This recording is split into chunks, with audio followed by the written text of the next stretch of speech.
नमस्कार, मैं हूं सुशील बहुगुणा। सबसे पहले देश दुनिया की खबरें एक एक मिनट में। पूरी दुनिया की नजर इस वक्त प्रधानमंत्री नरेंद्र मोदी और अमेरिकी राष्ट्रपति डोनाल्ड ट्रंप के बीच होने वाली बैठक पर टिकी हुई है। भारत और अमेरिका के रिश्ते तय करने में पर्सनल केमिस्ट्री का हाथ डिप्लोमेसी से कम नहीं होता। कैसे, देखिए।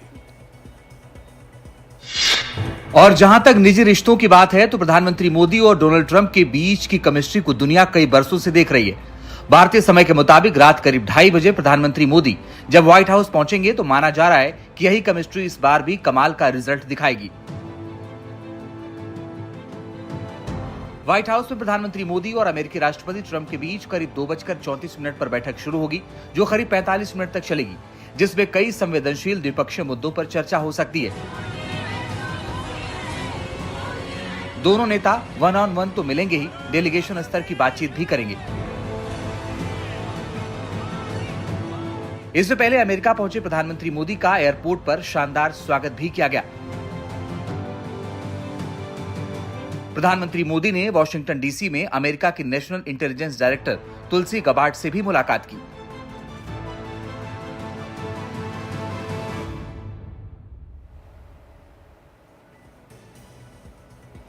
और अब खबर भारत में ग्वालियर से, जहां दिन दहाड़े एक बच्चे के अपहरण का मामला सामने आया है। अपहरण की इस वारदात को उस समय अंजाम दिया गया जब बच्चे की मां उसे स्कूल छोड़ने जा रही थी। ग्वालियर के पौष मुरार थाना इलाके में हुई अपहरण की घटना सीसीटीवी कैमरे में कैद हो गई। बच्चे की मां स्कूटी से उसे छोड़ने जा रही थी, तभी पीछे से बाइक सवार बदमाश पहुंचे और मां की आंखों में मिर्ची झोंककर बच्चे को उठा ले गए। बच्चे की मां उनकी ओर भागती भी है, लेकिन तब तक वो तेजी से बाइक भगा ले गए। स्कूल जा रहा था वो, स्कूल वैन में छोड़ने के लिए मेरी वाइफ गई थी, उसको आंखों में मिर्ची झोंक के और बच्चे को उठा के ले गए। घटना की खबर मिलते ही एसपी धर्मवीर सिंह समेत सभी वरिष्ठ अफसर मौके पर पहुंचे और छानबीन शुरू कर दी। बदमाशों को पकड़ने के लिए जिले की सभी सीमाएं सील कर दी गई हैं। पुलिस ने बदमाशों का सुराग देने पर 30,000 रुपए के इनाम की घोषणा भी की है। घटना के बाद से बच्चे के माता पिता और आसपास के लोग सड़क पर धरना देने बैठ गए। कारोबारी राहुल गुप्ता और उनकी पत्नी पुलिस से बार बार बच्चे को वापस लाने की गुहार लगाते रहे। एक व्यस्त इलाके में दिन दहाड़े हुई अपहरण की इस घटना से इलाके में दहशत का माहौल है।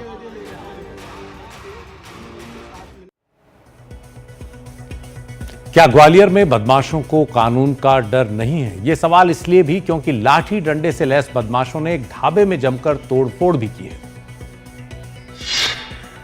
मामला झांसी आगरा हाईवे पर टेकनपुर का है। यहाँ एक आदमी हाथ में डंडा लेकर ढाबे के बाहर पहुंचा और डंडा चलाने लगा।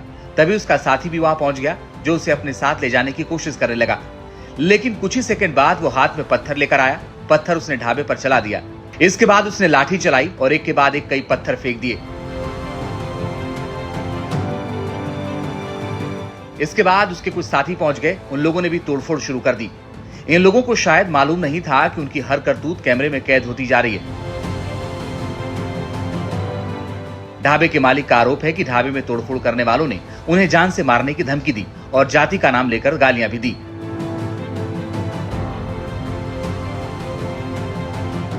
फिलहाल सीसीटीवी कैमरे में कैद तस्वीरों के आधार पर पुलिस तलाश कर रही है। पुलिस का दावा है कि आरोपी बच नहीं पाएंगे।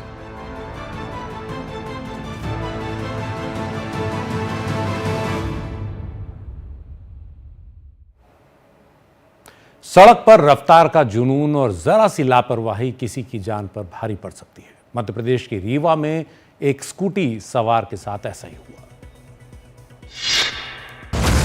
आपको पूरी खबर इस सीसीटीवी फुटेज के जरिए दिखाते हैं। रीवा रेलवे स्टेशन के आगे निर्मल सिटी के सामने देर रात 2 स्कूटी सवार चौराहे पर खड़े थे। रास्ता खाली मिला तो दोनों ने सड़क पार कर राइट टर्न लिया, लेकिन इसी बीच पीछे से आ रही तेज रफ्तार कार ने दोनों को टक्कर मार दी। टक्कर इतनी तेज थी कि स्कूटी पर सवार बृजेंद्र मिश्रा हवा में उछलकर सड़क से जा टकराए। उनकी मौके पर ही मौत हो गई, जबकि दूसरे की हालत गंभीर है। कार की रफ्तार का अंदाजा इसी बात से लगाइए कि वो खुद भी आगे जाकर डिवाइडर से टकरा गई, लेकिन हालात का फायदा उठाकर कार का ड्राइवर वहां से फरार हो गया। पुलिस ने कार जब्त कर ली है। कार के मालिक का तो पता चल गया है, लेकिन अभी तक ये पता नहीं चल पाया है कि कार चला कौन रहा था। इसका पता लगाने के लिए पुलिस कार के मालिक से पूछताछ कर रही है।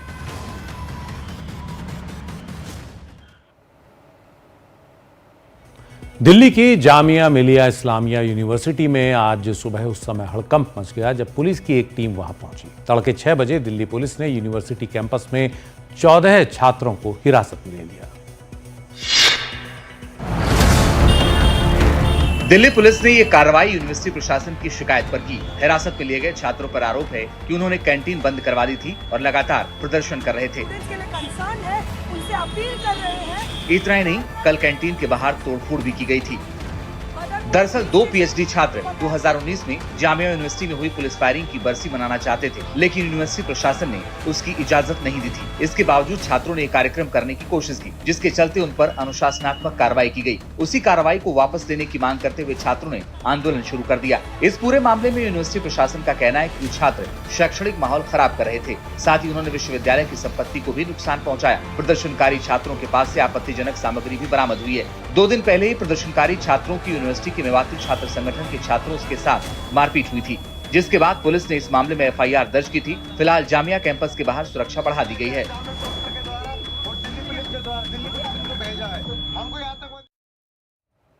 जंगली जानवरों के रिहायशी इलाकों में घुसाने की बात कोई नई नहीं है। लखनऊ में ऐसा ही हुआ। एक मैरिज हॉल में उस समय हड़कंप मच गया जब एक तेंदुआ वहां घुस गया।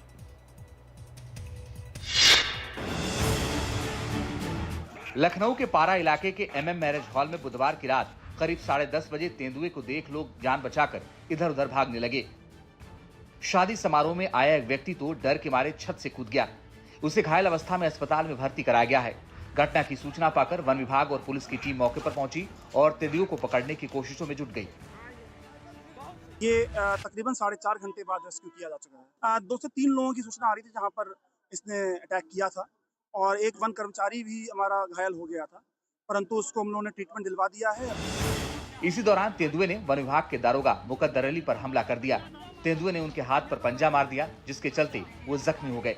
इस हमले में वन विभाग के कई अन्य कर्मचारी भी सीढ़ियों से लड़खड़ा कर गिर गए।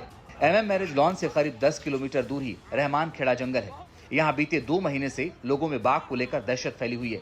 अब बाघ के साथ साथ इलाके में तेंदुए का भी खौफ कायम हो गया है।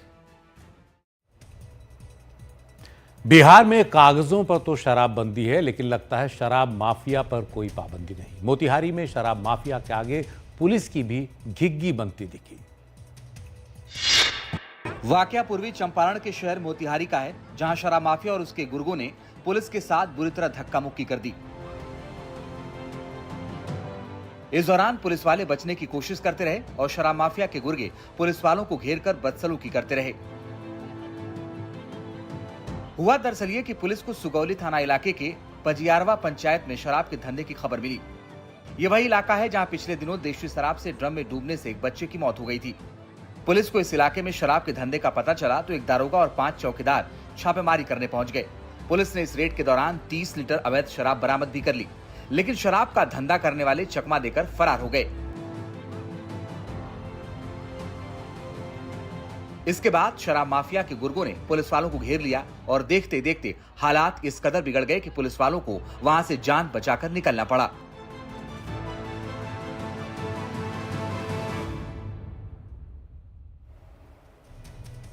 रील्स देखना जानलेवा भी हो सकता है। जबलपुर में एक बस ड्राइवर की लापरवाही का वीडियो सामने आया है। वो अपने मोबाइल पर रील्स देखते हुए बस चला रहा था। उसने न सिर्फ बस में बैठे 50 से ज्यादा लोगों की जान खतरे में डाली, बल्कि सड़क पर चलने वालों को भी खतरे में डाला।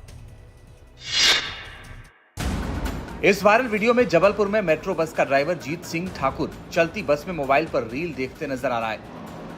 बताया जा रहा कि यात्रियों ने अपनी जान जोखिम में देखकर ड्राइवर को कई बार टोका, लेकिन वो नहीं माना और रील देखते हुए बस चलाता रहा। इस दौरान एक नाराज यात्री ने वीडियो बना लिया और वायरल कर दिया। अब ये मामला जबलपुर पुलिस तक पहुंच गया है। जबलपुर के एडिशनल एसपी सूर्यकांत शर्मा ने कहा है कि ऐसी लापरवाही कई लोगों की जान पर भारी पड़ सकती है। उन्होंने ड्राइवर के खिलाफ कानूनी कार्रवाई की बात कही है।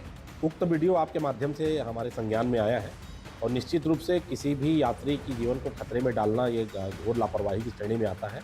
हम इस वीडियो के सच्चाई का परीक्षण करेंगे और जिस भी मेट्रो के जिस भी ड्राइवर का है इसकी पहचान स्थापित करेंगे और संबंधित थाना प्रभारी को बताएंगे कि इसमें उसके खिलाफ सख्त वैधानिक कार्रवाई करेंगे। वहीं मामले को गंभीरता से लेते हुए मेट्रो बस प्रबंधन ने ड्राइवर को लंबी छुट्टी पर भेज दिया है और उसके बस चलाने पर रोक लगा दी है। ये घटना सार्वजनिक परिवहन में लोगों की सुरक्षा को लेकर गंभीर सवाल खड़े करती है।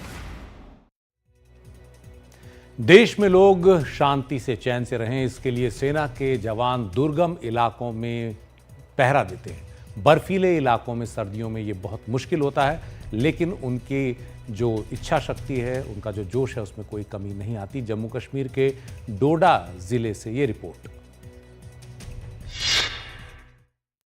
तस्वीरें जम्मू रीजन में डोडा के भद्रवा की हैं, जहां बर्फ की मोटी चादर और शून्य से नीचे पारे के बीच आम लोगों का पैर रखना मुश्किल है। वहां भारतीय सेना के जवान लगातार सीमा की निगरानी कर रहे हैं।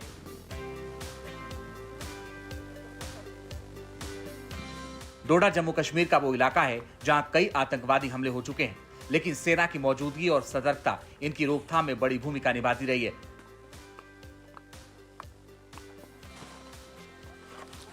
सेना के मुस्तैद जवान पाकिस्तान से घुसपैठ करने वाले आतंकियों के लिए भी काल साबित हो रहे हैं। दरअसल बर्फबारी के बीच आतंकवादियों के लिए सरहद पार से घुसपैठ आसान हो जाती है, इसलिए पाकिस्तान में बैठे आतंकवादी बर्फबारी के सीजन का इंतजार करते हैं।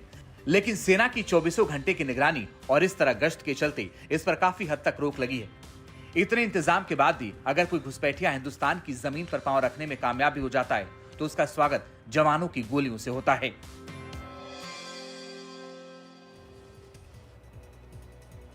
ब्राजील के शहर रियो डी जेनेरियो में कपड़ों की एक फैक्ट्री में भीषण आग लग गई, लेकिन दमकल के जो जवान हैं उन्होंने फैक्ट्री में फंसे लोगों को बचाने के लिए अपनी जान की बाजी लगा दी।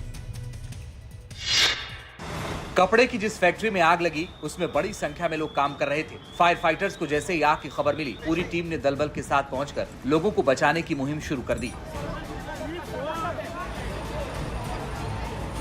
ऊपरी मंजिल में फंसे मजदूरों का रेस्क्यू करने के लिए स्टील की खिड़कियां काटकर सीढ़ी लगाई गई और बारी बारी से सबको बाहर निकाल लिया गया।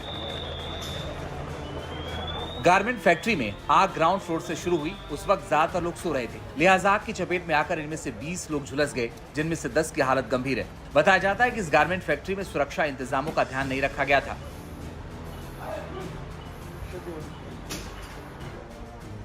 जिस गारमेंट फैक्ट्री में आग लगी है उसमें खास तौर से कार्निवल के कॉस्ट्यूम्स तैयार किए जाते हैं।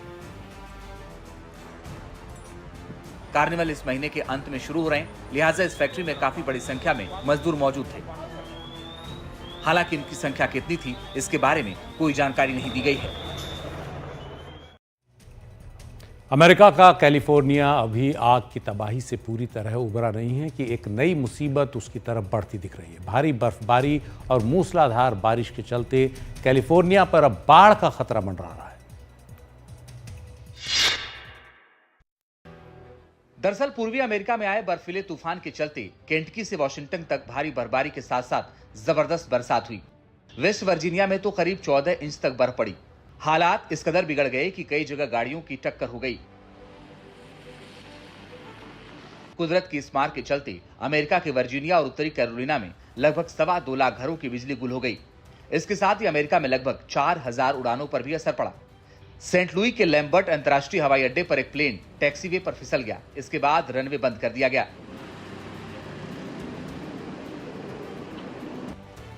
लेकिन बर्फीला तूफान जैसे ही केंटकी मैरीलैंड होते हुए उत्तर की तरफ बढ़ा, पारा चढ़ने लगा और इसके साथ ही नदी नालों में उफान का खतरा मंडराने लगा। हाल ही में अपना आग से बहुत कुछ खो चुके कैलिफोर्निया में भी इस तरह की बाढ़ का खतरा मंडरा रहा है।